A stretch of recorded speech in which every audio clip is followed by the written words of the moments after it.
সবাইকে স্বাগত। আপনারা যারা সিভিল সার্জন কার্যালয়ে পরীক্ষা দিবেন, আপনাদের জেলার পরীক্ষাটি লিখিত হবে। আজকে একটি লিখিত পরীক্ষার প্রশ্ন প্যাটার্ন নিয়ে এসেছি। ইনশাল্লাহ এই প্যাটার্ন থেকে 25 থেকে 30 নাম্বার অনায়াসে কমন পাবেন। ধৈর্য সহকারে সম্পূর্ণ ভিডিওটা দেখলে আপনি পরীক্ষায় পাশ করতে পারবেন। পরীক্ষায় কোন কোন টপিক, কোন কোন বিষয় থেকে প্রশ্ন আসে, আমি সকল কিছু খুব সুন্দরভাবে বুঝিয়ে দিব, দেখিয়ে দিব। আপনারা পরীক্ষায় অনেকে উত্তীর্ণ হতে পারেন না, কারণ একটা পরীক্ষার প্রশ্ন প্যাটার্ন বোঝেন না বলেই কিন্তু পরীক্ষা উত্তীর্ণ হতে পারে না। যারা পরীক্ষার প্রশ্ন প্যাটার্ন বুঝতে পারে, বিষয়বস্তু আয়ত্ত নিতে পারে, তারা পরীক্ষায় উত্তীর্ণ হয় 100% শিওর। দেখেন, আজকে একটি প্রশ্ন প্যাটার্ন নিয়ে এসেছি। সিভিল সার্জন কার্যালয়, পদের নাম স্বাস্থ্য সহকারী, অন্যান্য পদ। সময় থাকবে 90 মিনিট, পূর্ণমান থাকবে 80। অর্থাৎ আপনাদের পরীক্ষাটি লিখিত হবে, সময় থাকবে 90 মিনিট, পূর্ণমান থাকবে 80 নাম্বারে পরীক্ষাটি অনুষ্ঠিত হবে। আপনাকে আগে বুঝতে হবে লিখিত পরীক্ষা কি। লিখিত পরীক্ষা হচ্ছে সন্ধি বিচ্ছেদ থাকবে, ব্যাসবাক্য থাকবে, বাগধারা থাকবে, তারপরে বিপরীত শব্দ থাকবে, এক কথা প্রকাশ থাকবে, তারপরে ইংরেজি পার্ট থেকে প্রিপোজিশন থাকবে, আর্টিকেল থাকবে, তারপরে ফিল ইন দ্য গ্যাপস থাকবে, ভয়েস থাকবে, 5 নাম্বারের একটি প্যারাগ্রাফ থাকবে একদম শর্ট করে, তারপরে অঙ্ক থাকবে, সর্বশেষ থাকবে সাধারণ জ্ঞান। লিখিত পরীক্ষা মানে এতটুকুই, ঠিক আছে। লিখিত পরীক্ষার প্রশ্ন প্যাটার্ন একদম ইজি যদি আপনি বুঝতে পারেন। তাই বলতে চাচ্ছি, এই পরীক্ষা যারা উত্তীর্ণ হতে চান, অর্থাৎ সিভিল সার্জন কার্যালয়ে যারা পরীক্ষা দেবেন, আপনাদের জন্য একদম শর্ট করে একটি চূড়ান্ত সাজেশন তৈরি করা হয়েছে। পরীক্ষার প্রশ্ন প্যাটার্ন যেমন থাকবে সেম ভাবে আমরা সাজেশনে উল্লেখ করেছি। ইনশাল্লাহ এই সাজেশনটি পড়ে শুধু পরীক্ষা দিতে গেলেই উত্তীর্ণ হয়ে যাবেন। যারা চাকরির কারণে, বিভিন্ন কাজের কারণে পড়তে সময় পান না, তারা প্রত্যেকে আমাদের সাজেশনটি সংগ্রহ করবেন। ইনশাল্লাহ আপনি শুধু পড়ে পরীক্ষা দিতে গেলেই উত্তীর্ণ হয়ে যাবেন। এই চূড়ান্ত ফাইনাল সাজেশনটি নিতে স্ক্রিনে দেওয়া হোয়াটসঅ্যাপ নাম্বার রয়েছে, ইমো নাম্বার রয়েছে, দুটোর মধ্যে যে কোনো একটি মেসেজ করে সাজেশনটি সংগ্রহ করুন। সাজেশনের মূল্য মাত্র 100 টাকা। আমি বলি, যারা সিভিল সার্জন কার্যালয়ে পরীক্ষা দিবেন, প্রত্যেকে আমাদের সাজেশনটি সংগ্রহ করবেন। ইনশাল্লাহ আপনি পরীক্ষায় উত্তীর্ণ হয়ে যাবেন। বেশি কথা বলবো না, যারা বোঝেন একটুতেই বোঝেন। দেখেন, এখানে সর্বপ্রথম রয়েছে কি সন্ধি বিচ্ছেদ, অর্থাৎ আপনাদের সন্ধি বিচ্ছেদ থেকে 5টা প্রশ্ন থাকবে। আপনাদের সন্ধি বিচ্ছেদ থেকে 5টা প্রশ্ন থাকবে, 5টা প্রশ্নের জন্য 5 নাম্বার, অর্থাৎ প্রত্যেকটি প্রশ্নের জন্য কিন্তু 1 নাম্বার পেয়ে যাবেন, ঠিক আছে। সন্ধি বিচ্ছেদ থেকে 5টা থাকবে, আপনি যদি 5টা প্রশ্ন পারেন 5 নাম্বার আপনাকে দেয়া হবে। তারপরে 2 নাম্বারে রয়েছে ব্যাস বাক্য লিখে সমাস নির্ণয় করুন। 5টি থাকবে, 5টার জন্য 5 নাম্বার। দেখেন, আপনাকে আগে প্রশ্ন প্যাটার্নটা বুঝতে হবে, কোন কোন বিষয় থেকে প্রশ্ন আসে, কোন কোন টপিক থেকে প্রশ্ন আসে। ওটা যদি বুঝতে পারেন, আপনাকে কেউ পরীক্ষায় আটকিয়ে রাখতে পারবে না, আপনি পরীক্ষায় উত্তীর্ণ হবেন। তারপরে 3 নম্বরে যেটা রয়েছে যুক্ত বর্ণগুলো ভেঙে লিখুন। এগুলা অনেক পরীক্ষায় থাকে, অনেকটা থাকে না, এটা এত ইম্পর্টেন্ট না, এটা এত গুরুত্বপূর্ণ টপিক না, এটা বাদ দিতে পারেন। তারপরে 4 নম্বরে রয়েছে সংক্ষিপ্ত প্রশ্নের উত্তর দিন, বাংলা সাহিত্যের আদি নিদর্শন কি, চর্চাপদ। এখানে 5টি সংক্ষিপ্ত প্রশ্ন উত্তর দেওয়া থাকবে, 5টার জন্য 5 নাম্বার। এখানে যে প্রশ্ন প্যাটার্ন নিয়ে এসেছি সেম প্যাটার্নে আপনাদের পরীক্ষা হবে, একদম সেম প্যাটার্নে আপনাদের পরীক্ষাটি হবে, ঠিক আছে। তারপরে বাংলা গদ্যের জনক কাকে বলা হয়, ঈশ্বরচন্দ্র বিদ্যাসাগরকে। সতীদাহ প্রথা বিলুপ্ত করেন কে, রাজা রামমোহন রায়। একেই কি বলে সভ্যতা, প্রহসনের লেখক কে, মাইকেল মধুসূদন দত্ত। বনফুল কাব্যগ্রন্থের রচয়িতা কে, রবীন্দ্রনাথ ঠাকুর। দেখেন, প্রশ্নগুলো কিন্তু একদম ইজি, এখানে কঠিন প্রশ্ন কোনো করে না। এমসিকিউ পরীক্ষায় একটু হার্ড করে, কিন্তু লিখিত পরীক্ষা একদম ইজি প্রশ্ন করে। সেম প্যাটার্নে, একদম যেমন প্যাটার্ন দেখতে পাচ্ছেন সেম প্যাটার্নে আমরা সাজেশন উল্লেখ করেছি। ইনশাল্লাহ আমাদের সাজেশনটি পড়লেই যথেষ্ট আশা করি। দেখেন, 5 নম্বরে রয়েছে কি অর্থসহ বাগধারা ব্যবহার করে বাক্য রচনা করুন। এখানে 5টি থাকবে, 5টার জন্য 5 নাম্বার আপনারা পেয়ে যাবেন, অর্থাৎ বাগধারা থেকে 5টি প্রশ্ন কিন্তু থাকবে, ঠিক আছে। তারপরে রয়েছে এখানে প্রিপোজিশন, হ্যাঁ। 6 নম্বরে রয়েছে ইংলিশের ক্ষেত্রে প্রিপোজিশন থাকবে, 5টি প্রিপোজিশন থাকবে। আপনি যদি 5টি প্রিপোজিশন পারেন তাহলে 5টার জন্য 5 নাম্বার পেয়ে যাবেন। দেখেন, লিখিত পরীক্ষা মানে ট্রান্সলেট থাকবে। 7 নম্বরে রয়েছে ট্রান্সলেট। লিখিত পরীক্ষা মানে ট্রান্সলেট থাকবে। এখন ভাইবা পরীক্ষা ট্রান্সলেট কিন্তু খুব গুরুত্বপূর্ণ একটা টপিক হয়ে গেছে, ভাইবা তো এগুলো জিজ্ঞাসা করে। যেমন এখানে 5টি ট্রান্সলেট থাকবে, 5টার জন্য 5 নাম্বার। তারপরে 8 নম্বরে রয়েছে চেঞ্জ দ্য ভয়েস থেকে 5টা প্রশ্ন থাকবে, যদি 5টা পারেন 5টার জন্য 5 নাম্বার পেয়ে যাবেন, ঠিক আছে।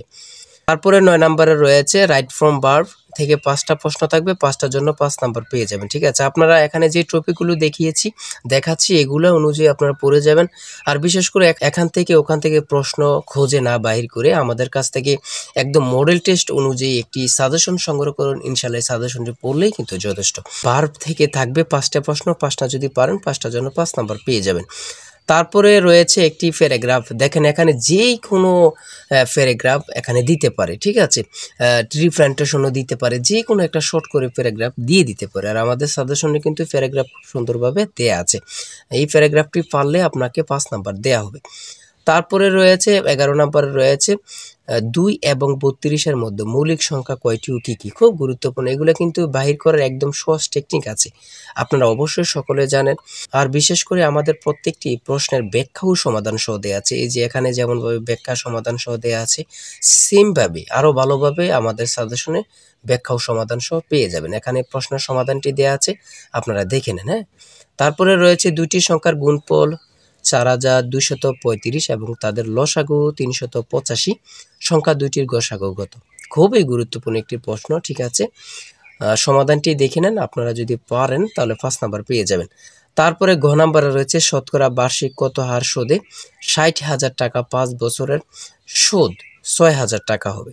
60,000 টাকার 5 বছরের সুদ কত টাকা হবে, একদম ইজি কিন্তু। হ্যাঁ, আপনারা সমাধানটা দেয়া আছে, আপনারা দেখে নেন। এই প্রশ্নের উত্তরটি পারলে 5 নাম্বার পেয়ে যাবেন। তারপরে রয়েছে কি, আমরা একটু দেখে আসি। একটি সোনার গহনার ওজন 16 গ্রাম, এতে সোনা ও তামার অনুপাত 3:1, এতে কি পরিমাণ সোনা মেশালে অনুপাত 4:1 হবে। ঠিক আছে, একদম সহজ কিন্তু, আপনারা এত ঘাবড়াবেন না বা মনে করবেন যে কি কঠিন লাগতেছে, না, এগুলো ব্রেন খাটাতে হবে। ঠিক আছে, হ্যাঁ, আপনি যদি মাথা না খাটান তাহলে কিন্তু আপনি বুঝবেন না। হ্যাঁ, এই প্রশ্নের উত্তরটি যদি পারেন আপনাকে 5 নাম্বার দেয়া হবে। তারপরে রয়েছে এখানে মান নির্ণয়ের একটা অঙ্ক, a cube minus b cube equal to 513 এবং a minus b equal to 3 হয়, তবে a b এর মান কত। এখানে সমাধানটা দেয়া আছে একদম ইজিভাবে, অ্যান্সার হয়েছে 54। আপনারা সমাধানটা দেখে নিন, পারলে কিন্তু 5 নাম্বার পেয়ে যাবেন। তারপরে সংক্ষিপ্ত প্রশ্ন সর্বশেষ, এখানে 15টি সংক্ষিপ্ত প্রশ্ন নিয়েছে, একদম খুব গুরুত্বপূর্ণ প্রশ্ন উত্তরগুলো নিয়ে এসেছে। দেখেন এখানে রয়েছে ইপিআই মানে কি, ইপিআই মানে কি, খুবই গুরুত্বপূর্ণ। ঠিক আছে, খুবই গুরুত্বপূর্ণ এই প্রশ্নটি পরীক্ষায় অনেকবার আসছে। ঠিক আছে, তারপর রয়েছে বর্তমান ইপিআইতে শিশুদের কয়টি রোগের টিকা দেয়া হয়। এখানে স্বাস্থ্য সহকারী সম্পর্কে এবং কি সিভিল সার্জনের পরীক্ষা দিবেন এমন টাইপের প্রশ্ন, খুবই গুরুত্বপূর্ণ। ঠিক আছে, সঠিক উত্তর হচ্ছে 10টি। ধনুষ্টঙ্কার রোধে একজন মাকে জীবনে মোট কত ডোজ টিকা নিতে হয়, 5 ডোজ। ঠিক আছে, আর বিশেষ করে বলি যে প্রশ্নগুলো নিয়ে এসেছি আপনি দেখলেই বুঝতে পারবেন কতটা গুরুত্বপূর্ণ। ডেঙ্গুবাহী মশার নাম কি, ডেঙ্গুবাহী মশার নাম কি, প্রশ্নটি যে কত পরীক্ষা আসছে আল্লাহ ছাড়া কেউ জানে না। ঠিক আছে, তারপর রয়েছে ডেঙ্গু হলে কোন জাতীয় ওষুধ খাওয়া যায় না, খুবই গুরুত্বপূর্ণ, এটা কিন্তু এমনিতে সকলের জানা প্রয়োজন, সেটা হচ্ছে ব্যথানাশক। ইউনিসেফের পুনরূপ কি, ইউনিসেফের পুনরূপ কি, আমি একটা কথাই বলবো, আপনাদের পুনরূপ থেকে 1 থেকে 2টা 2 থেকে 3টা প্রশ্ন থাকবে। ঠিক আছে, এটা আপনারা ধরে নেন। তারপরে রয়েছে বিশেষ গুরুত্বপূর্ণ জেন জি কি এবং কারা, খুবই গুরুত্বপূর্ণ একটি প্রশ্ন। জেনারেশন জেড মানে 1997 থেকে 2012 সালের মধ্যে যারা জন্মগ্রহণ করেছে তারাই হচ্ছে জেন জি। তারপরে রয়েছে 11 সিন্ধুর দুর্গ কার ঘাঁটি ছিল, খুবই গুরুত্বপূর্ণ একটা প্রশ্ন, সেটা হচ্ছে ঈশা খাঁ। হাজী শরীয়তুল্লাহর আন্দোলনের নাম কি, ফরায়েজি আন্দোলন। লিখিত পরীক্ষা মানে কিন্তু এত কঠিন না, আপনারা প্রশ্ন ইজি করবে কিন্তু লিখতে একটু ঝামেলা, মনে রাখতে, এটি হচ্ছে সমস্যা। তারপর হচ্ছে ইউএস অ্যান্ড এফপিও এর পুনরূপ কি, এফপিও এর পুনরূপ কি, উপজেলা হেলথ ফ্যামিলি প্ল্যানিং অফিসার, খুবই গুরুত্বপূর্ণ প্রশ্ন। এই সিভিল সার্জন কার্যালয়ে যারা পরীক্ষা দিবেন খুবই গুরুত্বপূর্ণ প্রশ্ন, সেটা হচ্ছে ইউএস অ্যান্ড এফপিও এর পুনরূপ কি। সঠিক উত্তর হচ্ছে উপজেলা health family planning officer.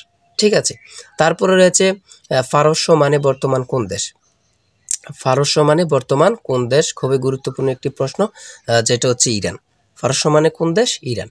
Jeddah কোন সাগরের তীরে অবস্থিত, খুবই গুরুত্বপূর্ণ, লোহিত সাগর। বাংলাদেশের সংবিধান এ পর্যন্ত কয়বার বা কতবার সংশোধিত হয়েছে বা করা হয়েছে, 17 বার। ইউক্রেনের রাজধানীর নাম কি? ইউক্রেনের রাজধানীর নাম হচ্ছে কিয়েভ। খুবই গুরুত্বপূর্ণ।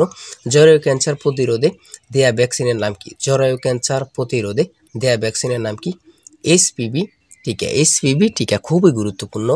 আমি যে প্রশ্ন উত্তরগুলো নিয়ে এসেছি এখান থেকে অনেকগুলো প্রশ্ন কমন পাবেন এবং যারা পরীক্ষা দেবেন আশা করি থেকে আমাদের সাজেশনটি সংগ্রহ করবেন।